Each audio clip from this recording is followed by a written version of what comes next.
Now, may I humbly request our chief guest, His Excellency Pranay Verma, High Commissioner of India to Bangladesh, to give his valuable deliberation. His Excellency Pranay Kumar Verma. Mr. Mahmudul Islam Chaudhry, founding president of International Business Forum of Bangladesh. Mr. Humayun Rashid, president IBFB. Dr. Zahid Hussain, we just heard him speak so eloquently about Bangladesh's economy, former lead economist for World Bank. All distinguished members of IBFB present here today, ladies and gentlemen. It gives me great pleasure to be here today at this interaction with IBFB. When Mr.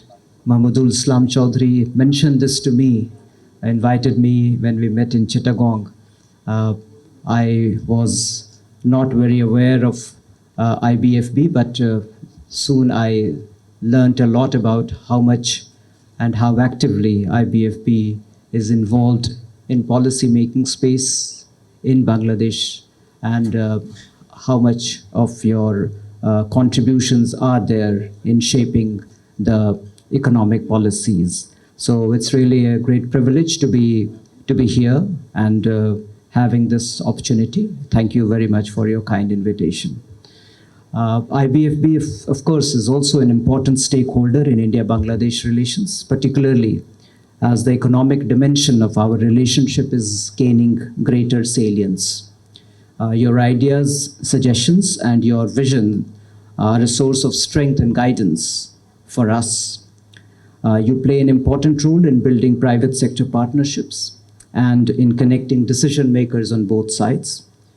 And as two of the fastest growing economies, India and Bangladesh are poised to play an important role in regional and global prosperity that makes our economic engagement with each other a priority for both of us. I would like to take this opportunity to share with you as leaders of businesses in Bangladesh about the strides that we have made, that both governments of India and Bangladesh have made to improve business opportunities and create an environment that is conducive for making investments and expanding trade and commerce, and also what we are and can be doing moving forward. We are all aware of the transformative changes that have taken place in India-Bangladesh relations under the visionary leadership of our Prime Ministers, Prime Minister Modi and Prime Minister Sheikh Hasina. In the last decade, we have made unprecedented progress in advancing relations between our two countries. And one of the key manifestations of that transformation has been the growth in our trade and economic engagement and our connectivity links.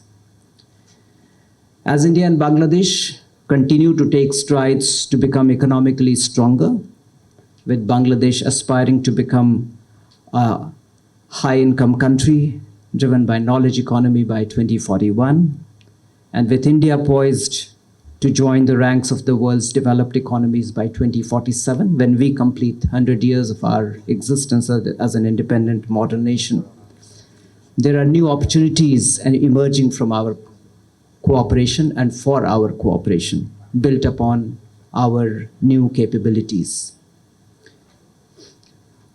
On the trade front, we have come a long way. Today, Bangladesh is our largest trade partner in South Asia and the 5th largest in the world.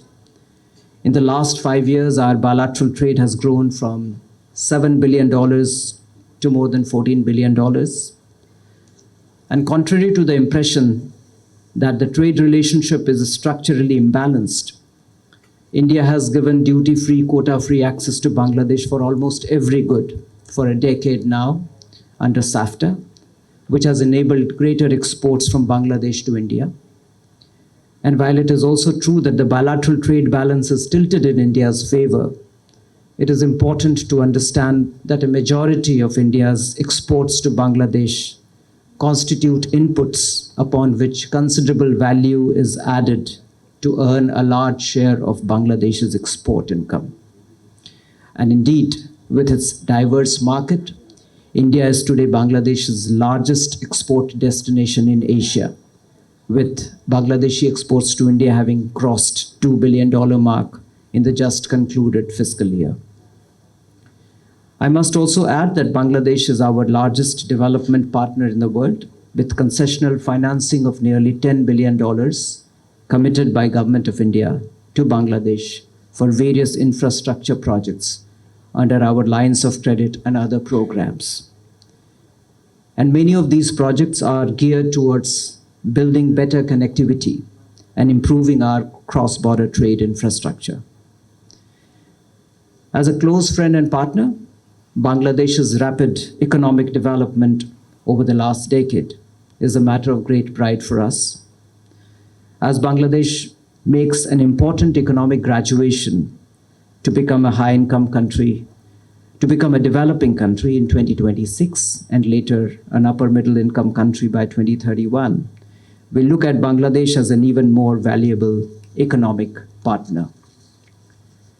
This past year or so, economies across the world have faced headwinds which have adversely affected international trade. In an effort to sustain the momentum of our bilateral trade and, to the extent possible, insulate it from the turbulence of global economic situation, we have taken certain steps. One of these is our formal announcement of commencement of India-Bangladesh trade in Indian rupee, which we started in July this year. This mechanism is a modest beginning and a beginning, to say the least, is a response to a long-standing demand of local businesses, and in my view has tremendous potential to further enhance our bilateral trade in the longer term, particularly Bangladeshi exports to India. This, along with a comprehensive economic partnership agreement for which we are going to start negotiations soon, will hopefully make our bilateral trade more robust and take it on a faster growth trajectory as Bangladesh makes its economic graduation in 2026. Another positive development has been a very recent signing of an MOU between Bangladesh Bank and the National Payments Corporation of India for network connectivity to link our digital payment infrastructure. At the same time, we are also exploring other innovative ways for ease of doing business. One of these is to seek better harmonization of standards between our two countries that can facilitate smoother movement of goods and services. Improvement of infrastructure at our land custom stations and integrated checkposts is another key priority for us. Today, almost 40 to 45% of our bilateral trade and a significant portion of people-to-people movement are channeled through 36 functioning land custom stations, 5 of which have been upgraded to the level of integrated checkposts. In addition, we have another 6 land custom stations which are in the process of being upgraded to modern integrated checkposts on the Indian side. Despite the challenges posed by COVID-19 pandemic, important steps have been taken in the last 5 years for improving the cross-border trade and immigration infrastructure that would facilitate easier flow of goods and people. New infrastructure such as the Maitri Setu connecting Sabroom in Tripura and Ramgarh in Bangladesh, the new railway line between Akhaura and Agartala, and laying of railway siding at Benapole are strengthening our connectivity links. So will the Ashuganj Akhaura and the Ramgarh Barayar Hart Road projects, which are under implementation. Given the importance of Petropole-Benapole land port for movement of people, new passenger terminal buildings are being built there with state-of-art facilities for better travel experience. We are also constructing a second cargo terminal gate there that will help double the throughput of vehicles per day. We are also striving to introduce an e-channeling system that would allow real-time documentation for cargo movement through Petropole-Benapole ICP. While we are making earnest efforts to improve the transit experience through Petropol-Benapol, both for movement of goods and passengers, there is also a need, which is well recognized, which is to decongest Petropol-Benapol by improving infrastructure at other land ports, and also by increasing the number of land ports without trade restrictions. Removing trade restrictions would also incentivize more investments in development of other land ports, thereby boosting bilateral trade. We are conscious of the importance of railways in revolutionizing transport logistics and raise the scale, efficiency, and returns of our economic engagement. We have already restored 5 of the 7 pre-1965 cross-border railway links and are operating 3 cross-border passenger trains along them. We are taking up several projects for augmenting railway infrastructure, including those providing cross-border linkages, such as the new Akhawra-Agartala railway line. But the future obviously is in multimodal connectivity, which includes road and rail, inland waterways, and also coastal shipping. The recent launch of the longest river cruise, Ganga Vilas, which traversed through Bangladesh through a 3,200-kilometer long riverine passage, is an example of the power of rivers to connect our two countries. There is a renewed focus on harnessing this riverine power to greater effect in connecting our people and businesses. The Protocol on Inland Waterways, Trade and Transit, PIWTT, which has been operational since 1972, has helped us in using the river systems of India and Bangladesh on 10 protocol routes. According to traffic statistics, the quantity of goods transported via these protocol routes has gone up by 29 times since 2001. Nearly 99% of the cargo on the protocol routes is carried by Bangladesh vessels, with a clear economic benefit for the shipping industry here. And nearly all the cargo has been for bilateral trade. We would like to move forward towards even greater utilization of the river transport for trade and travel. We have concluded a bilateral agreement on the use of Chattogram and Mongla ports, whereby goods can be transported to India's northeastern region from the rest of India and return through the 2 Bangladeshi ports. While for us, this will reduce time and cost of transportation to our northeastern states, for Bangladesh, this arrangement will generate revenue and create significant economic gains for the logistics and service industry, such as insurance, transport, and finance, etc., which will facilitate the transshipment. We also believe that geographical proximity between our northeast and Bangladesh positions Bangladesh in a unique position to take advantage of the investment opportunities and the economic opportunities that emerge from the development that are taking place in our northeastern states. Just as we look to improve connectivity of our northeastern states through Bangladesh, we are also encouraging transit facilities for Bangladesh to export its products to third countries through specified land customs stations, airports, and seaports in India. A recent initiative in this regard is the addition of Kolkata and Delhi airports as transshipment hubs for export cargo from Bangladesh to other countries. This will give Bangladesh businesses more options for export to third countries. We are also interested in expeditiously exploring direct shipping links between the two countries through a bilateral coastal shipping agreement. We are keen to work towards the expansion of this agreement to include third country trade cargo, which will immensely help Bangladesh's global exports and make them more cost effective. India and Bangladesh are also partnering to develop infrastructure of 3 major ports in Bangladesh. Connectivity is not limited to just road, rail, inland waterways, and coastal shipping. It also includes energy and digital connectivity, and we are equally focused on them. An important example is the India-Bangladesh Friendship Pipeline, which has been completely built with Indian funding and inaugurated by our 2 prime ministers in March this year. The pipeline has a capacity to transport 1 million metric tons per annum of high-speed diesel to Bangladesh from a refinery in Assam in a sustainable reliable, and cost-effective way with minimal carbon footprint.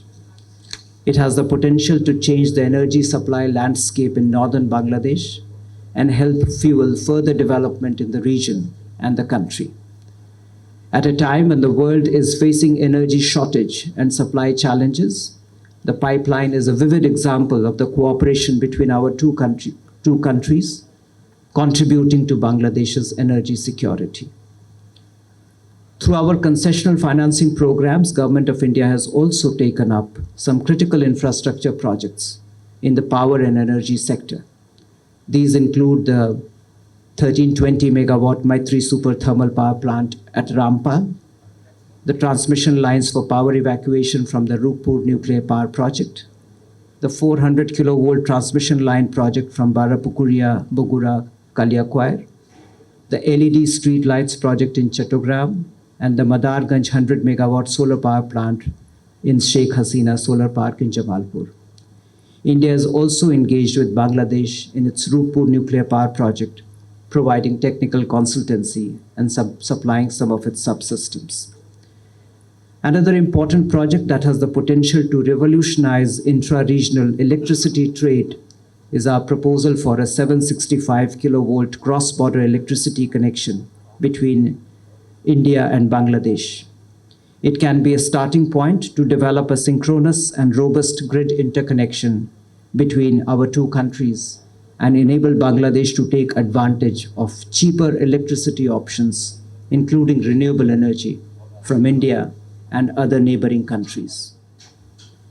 To the members of IBFB, I would like to say that there is tremendous scope for the private sector to play a constructive role in developing bonded warehouses, container rail and trade handling infrastructure, and other logistics facilities as our trade and connectivity engagement grows. There is also need for sectoral and cross-sectional investment missions, road shows, and capacity building, as well as greater connection and collaboration between our SMEs.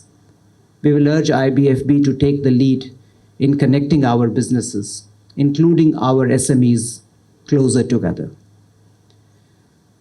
One of the facilitators for enhancing commerce and trade ties between the two countries, and I'm sure there is a great degree of interest among IBFB members, is also a faster and simpler processing of visas, as well as longer-term visas for the business community.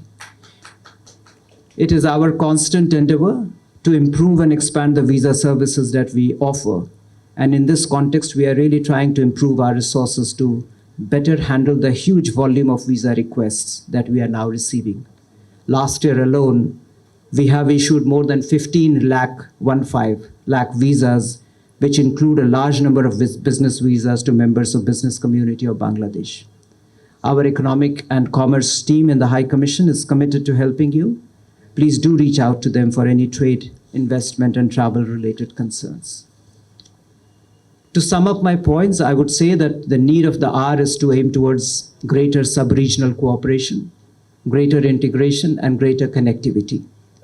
As far as India and Bangladesh are concerned, the fact that both our economies have grown at high rates during the same time that our connectivity links have also grown shows that greater interlinkages between our economies have mutually rewarded and reinforced each other's growth. The time is opportune for the business community to come forward to identify the synergies that exist in order to transform our geographical proximity into economic opportunities, leverage each other's strengths and comparative advantages, and utilize the framework of connectivity that are in place. Before I conclude, let me reiterate that India and Bangladesh share a unique and special relationship that is unlike any other bilateral relations in the world. It is more than a strategic partnership. Our ties are linked by shared history, geography, language, culture, and deep mutual empathy. They are based on shared values and interests, but most importantly, they are rooted in our shared sacrifices of the Liberation War of 1971. Guided by the same spirit of camaraderie and interdependence, I hope that our interaction today will be a useful anchor in a long-standing meaningful, and productive relationship between IBFB and our High Commission, and will help us in taking forward our mutually beneficial partnership to newer heights by opening new vistas of cooperation and by realizing the full potential of our bilateral economic partnership. As we work to that objective, I count on your support and assure you of ours. Thank you again for your warm invitation, and thanks for giving me this opportunity to talk to you. Thank you very much.